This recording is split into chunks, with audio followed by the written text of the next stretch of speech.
Samajwadi party के पूर्व विधायक गरोठा दीपनारायण सिंह यादव ने डबरा का दौरा किया। आक्रामक दिखे तेवर, भाजपा और कांग्रेस को लिया आड़े हाथों।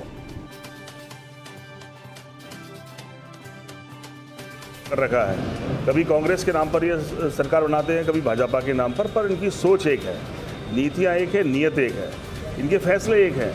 ये सिर्फ सरकार को दिखाने के नाम पर सरकार बदलते हैं, इनके फैसलों में कोई फर्क नहीं है। जिसकी वजह है कि आज गांव में बर्बादी है, गांव में गरीबी है, गांव की हालत ख़राब है, लोगों की हालत ख़राब है। अगर आप अंतर करेंगे बगल के प्रदेशों से आदमी के बीच में, तब आपकी शकल से फ़र्क नज़र आता है। तब लगता है कि इनकी जो नीयत है वो शोषण करने वाली है।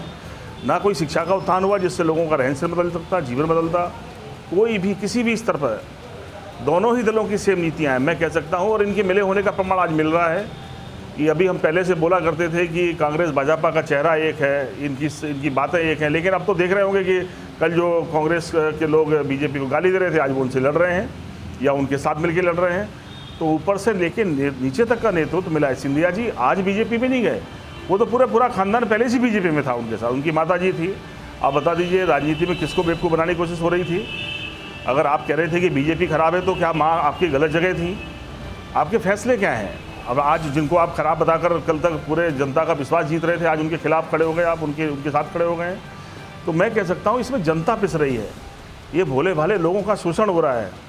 लोकतंत्र के नाम पर कहीं ना कहीं राजतंत्र की परिभाषा बदल दिया है इन्होंने इस लोकतंत्र को।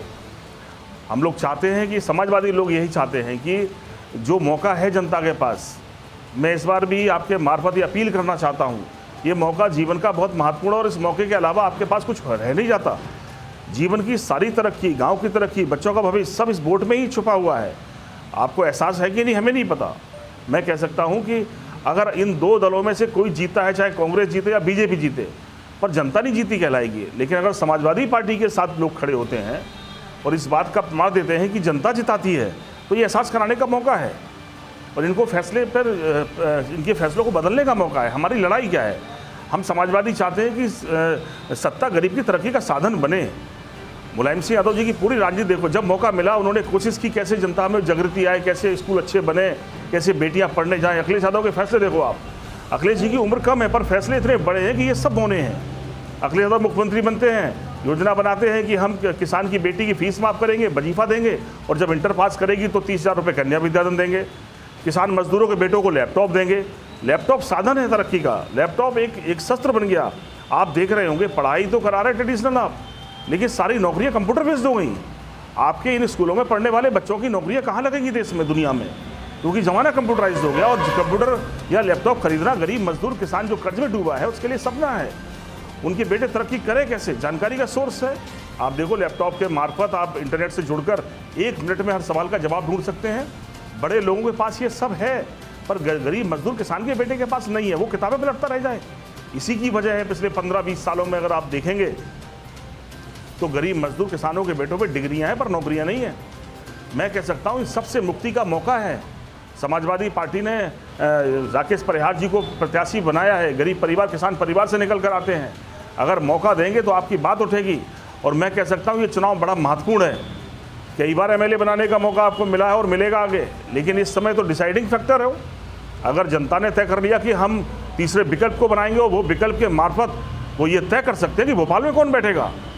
आप कभी कभी एमएलए किसी को बनाकर किसी का हिस्सा बना सकते हो, लेकिन सरकार बनाने का मौका मिलने का हिस्सा आज आपके हाथ में है। मैं कह सकता हूं कि आपके मार्फत भी लोगों तक बात पहुंचेगी और लोग अगर जिंदा दिली के साथ ये सोच कर कि इन दोनों की नीतियों से हमें नुकसान हुआ है, इनकी नीयत से हमें नुकसान हुआ है, तो तीसरे विकल्प पर विचार कर सकते हैं। और समाजवादी को मौका मिलेगा तो अखिलेश यादव की सोच, अखिलेश यादव के काम, अखिलेश के फैसलों के साथ प्रदेश की सरकार बनेगी। तो मैं कह सकता हूं जो 50 साल में जो जुल्म हुआ है वो 5 साल में हिसाब चुकता हो सकता है। और मैं यही विश्वास के साथ आपके बीच में आया हूं। लोगों की संख्या जो भी है, पर मैंने कहा लोगों का चुनाव एक एक मत तय करता है।